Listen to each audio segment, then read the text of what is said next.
마태복음 23장은 우리가 잘 알듯이 이제 마태를 통해서 우리에게 들려주시는 예수님의 그 종말, 예수님께서 들려주시는 종말과 심판에 관한 내용들로 구성되어 있습니다.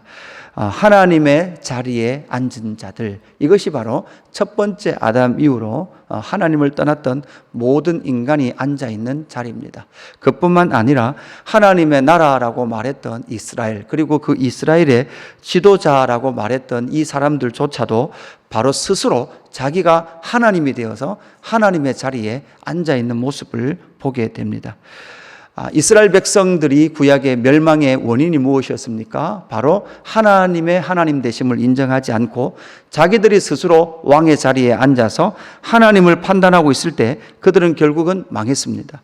그들의 입으로는 하나님은 왕이십니다라고 고백합니다. 그러나 우리가 신앙생활을 해보고 또한 인생을 살아보면 아시겠지만 우리의 삶 가운데 하나님이 왕이십니다라는 것에 입술에 고백은 쉬울 수는 있으나 우리의 삶이 그렇게 하나님 앞에 온전히 고백된다는 것은 결코 쉬운 일이 아니다라는 것을 저와 여러분도 경험하게 되는 것이죠. 구약 이스라엘 유다 말기로부터 이제 예수님 시대까지 400년, 500년 동안 하나님은 침묵하는 것 같았습니다. 하나님은 아무 일을 하지 않는 것 같았습니다. 그래서 결국 그들은 대제사장들과 바리새인들, 그들 힘 스스로 그들은 하나님의 자리에 앉아서 그렇게 하나님의 나라를 불법으로 점령하고 있는 헤롯과 로마와 함께 결탁되어 있었던 그들의 모습을 하나님은 책망하고 계시고, 예수님도 오늘 이제 화 있을 찐저라고 선포하고 있는 이 선포로 이어지는 심판 메시지가 그들에게 주어지고 있습니다. 여러분, 우리는 여기서 잘 알아야 합니다. 구원하시는 예수님과 심판하시는 예수님은 한 분이시다는 사실입니다. 이때까지는 계속해서 죄인들과 함께 그 구원을 선포하시고 하나님의 나라의 회복을 선포하셨던 그 예수님께서 이제는 대제사장들과 바리새인들과 서기관들과 종교 지도자들을 향하여서 이제는 화 있을진저라고 말씀하시며 맹렬한 심판의 메시지들을 그들에게 선포하고 있는 것이죠. 그러니까 우리는 친밀하신 예수님, 나의 친구 되신 예수님에 대한 이미지가 있습니다. 그러나 그 또 한 면에는 바로 심판하시는 예수님, 심판하시는 메시아의 모습을 우리가 보아야 합니다. 여러분, 예수님을 왕으로 영접하지 않으면 무엇입니까? 화입니다. 심판입니다. 여러분, 예수님은 왕이십니다. 예수님이 우리를 다스리십니다. 그것을 거부하면 바로 화입니다. 우리가 잘 알듯이 마태복음 5장에는 뭐가 있었습니까? 복 있는 자여라고 말했던 팔복이 있습니다. 그런데 이 마태복음 23장에서는요, 화 있을진저, 화 있는 자야라고 말씀하시는 8가지가 나오는 거죠. 7가지가 나옵니다. 7가지. 그러니까 앞에 마태복음 5장에서 이 복 있는 자야라고 말했던 팔복, 심령이 가난한 자, 애통하는 자, 온유한 자, 의에 줄이고 목마른 자, 긍휼히 여기는 자, 마음이 청결한 자, 화평한 자, 의를 위하여 박해를 받는 자라는 8가지가 나온다면 23장에서는 화 있을진저라고 말하는 7가지로 심판 메시지가 그들에게 주어지고 있다는 것을 우리는 마태복음을 통해서 이해를 알게 되는 것이죠. 그래서 여러분 기억을 하셔야 합니다. 팔복과 이 7가지 화가 마태복음에 공이 함께 등장하고 있다는 사실이죠. 팔복을 마태복음 5장에서 예수님께서 사역을 하시면서 이렇게 먼저 선포하셨다면 이 화에 대해서는요, 모든 사역을 마치는 십자가 지시는 그 마지막 주간에 화 있을진저를 선포하고 계시다라는 사실입니다. 그러면 누가 이 화를 당하게 되느냐? 누가 이 심판을 당하게 되느냐라는 것입니다. 그러면 첫째는 무엇인가 하면 바로 하나님의 나라의 문을 막고 선 자들은 화가 있다라고 말씀합니다. 하나님의 나라의 문을 막고 선 자들이다라고 말을 하고 있습니다. 여러분, 그것은 무엇입니까? 하나님께서 그들을 먼저 부르셨습니다. 왜 부르셨습니까? 하나님 나라 백성 되게 하셨고, 그리고 그 하나님의 나라를 열방 가운데 전하기 위해서 그들을 부르셨습니다. 하나님께서 구약 이스라엘 백성을 왜 부르셨습니까? 아브라함을 왜 부르셨습니까? 모든 민족이 너를 통하여 복을 얻도록 하기 위해서 불렀습니다. 이스라엘 백성을 왜 조성하셨습니까? 세계가 다 내게 속하였으니 너희가 거룩한 백성 제사장 나라가 될 때에 너를 통하여 모든 민족이 나의 영광 하나님의 나라로 들어오게 될 것이다 라고 말씀하시면서 그 계획을 가지고 이스라엘 백성을 세웠지만 그 이스라엘 백성들은 하나님의 그 부르심, 그걸 소명이라 그러죠. 하나님의 소명 앞에 서지 않았습니다. 결국은 하나님의 부르심 앞에 서지 않고 인간의 그 욕심과 탐욕과 자기 주장대로 살았던 이스라엘 백성들은 심판받을 수밖에 없었던 것이죠. 하나님의 다루심을 받을 수밖에 없었던 것입니다. 여러분, 이것은 무엇입니까? 저와 여러분에게 적용해보면 무엇입니까? 아니, 지금 예수님 시대 때 그들 가운데 있었던 대제사장들, 서기관들, 바리새인들, 그들이 원래 해야 될 일은 무엇입니까? 하나님의 나라를 전파하는 것입니다. 하나님의 나라는 무엇입니까? 하나님이 왕이시고 하나님이 통치하시는 나라입니다.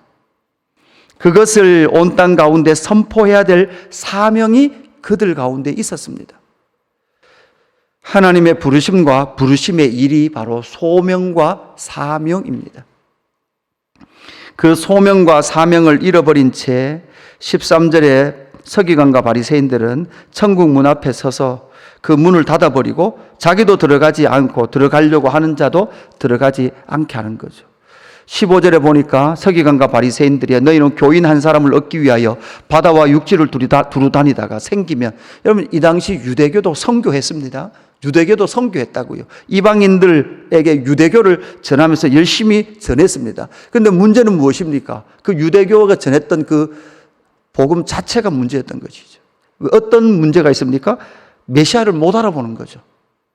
메시아를 알아볼 수 없는 그들이 전하는 그것을 통하여 너희보다 배나 더 지옥 자식이 되게 하는도다, 이렇게 선포하고 있습니다. 결국은 무엇입니까? 저와 여러분의 소명 그리고 사명이 무엇입니까? 우리는 다시 한번 이 아침에 확인해야 합니다. 나를 부르신 오늘 이 자리로 부르신 목적이 있는 것이죠. 그래서 일하게 하신 일이 있는 것이죠. 그 일이 그냥 내가 이 땅에서 좀 잘 먹고 잘 살고 내 삶에 문제가 없는 그 정도, 그것으로 저와 여러분을 부르신 이유가 아닙니다. 너희는 먼저 그의 나라와 의를 구하라. 그리고 저와 여러분을 통하여 천국 소식이 전파되어지고 천국의 문을 열어놓은 이 구원의 문 가운데로 하나님의 백성들을 통과하게 하시고 그 문으로 들어오게 하실 사명이 저와 여러분 가운데 있는데, 이스라엘 백성이 그 사명을 잃어버렸던 것처럼 저와 여러분도 그 소명과 사명을 잃어버린 채로 살아가고 있지는 않은지 살펴보아야 합니다. 그 사명과 그 소명과 사명을 잃어버린 자는 뭐가 있다고요? 화가 있다라고 분명히 말씀합니다.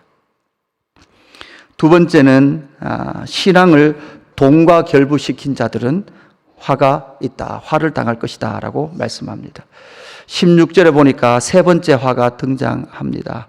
세 번째 화, 이 16절부터 22절까지가 상당히 길게 그렇게 나타나죠. 이런 거예요. 성전으로 그냥 맹세하면 지키든 말든 별로 신경을 안 씁니다. 그런데 성전의 금으로 맹세하면 지키라는 거예요. 그러니까 못 지키면 네가 성전의 금으로 맹세했으니까 뭐를 내놓으라는 거예요? 금을 내놓으라는 거예요. 제단으로 맹세하면 아무 문제 없지만 제단 위에 예물로 맹세하면 했는데 안 지키면 뭐 하는 거예요? 예물을 내놓으라는 거예요.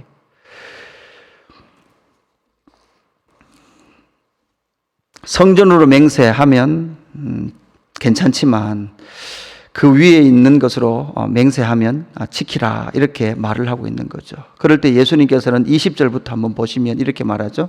그러므로 제단으로 맹세하는 자는 제단과 그 위에 있는 모든 것으로 맹세하며, 또 성전으로 맹세하는 자는 성전과 그 안에 계신 이로 맹세하며, 또 하늘로 맹세하는 이는 하나님의 보좌와 그 위에 앉으신 이로 맹세함이니라, 이렇게 말씀하고 있죠.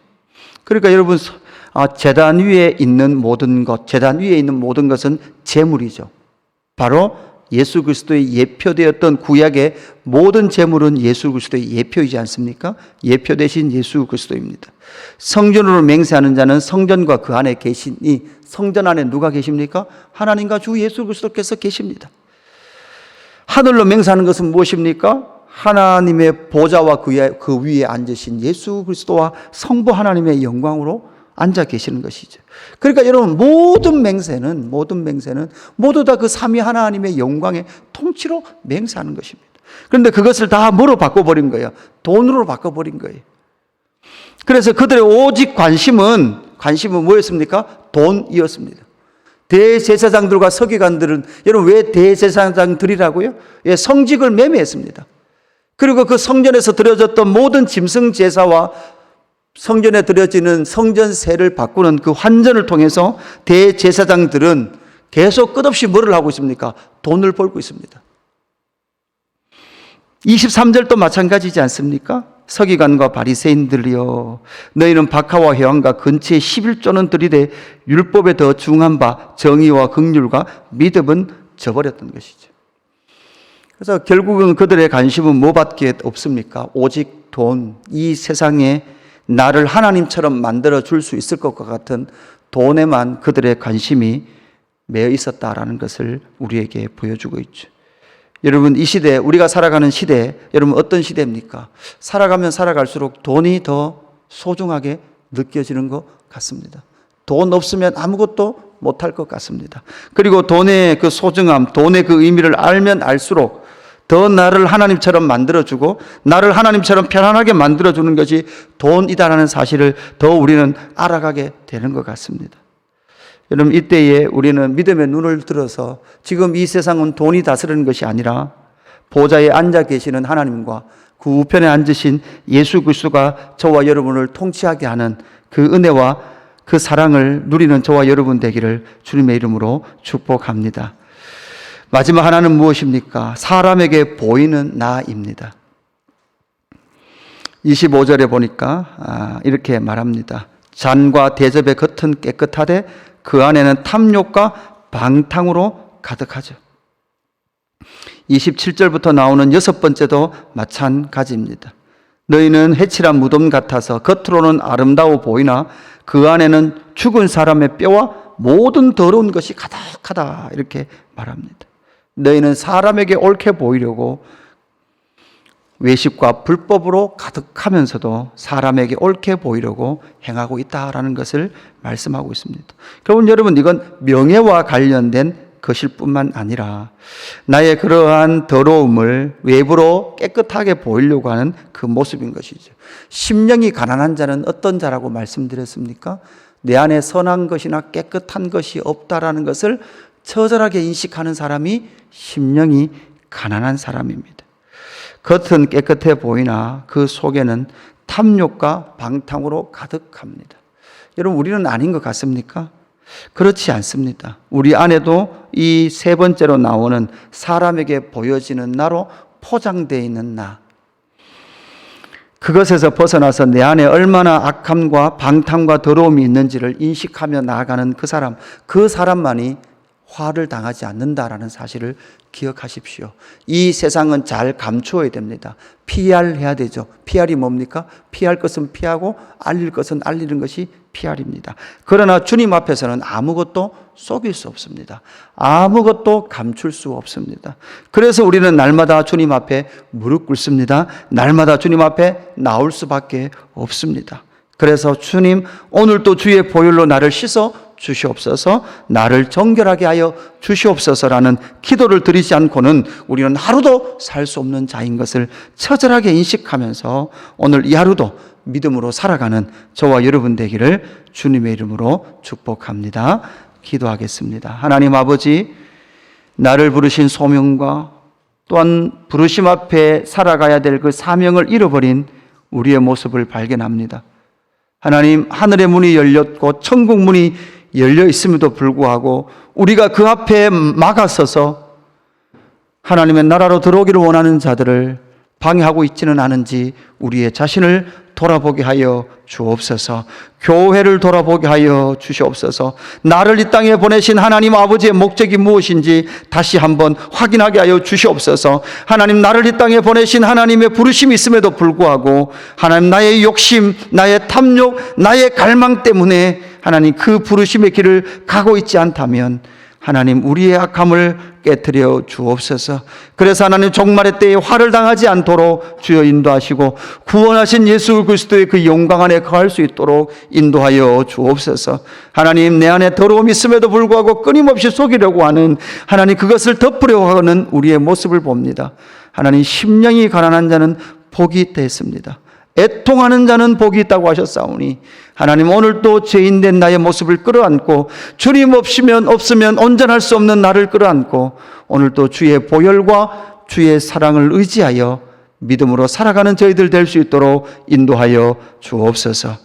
감사함을 드리며 구주 예수 그리스도의 이름으로 기도드리옵나이다. 아멘.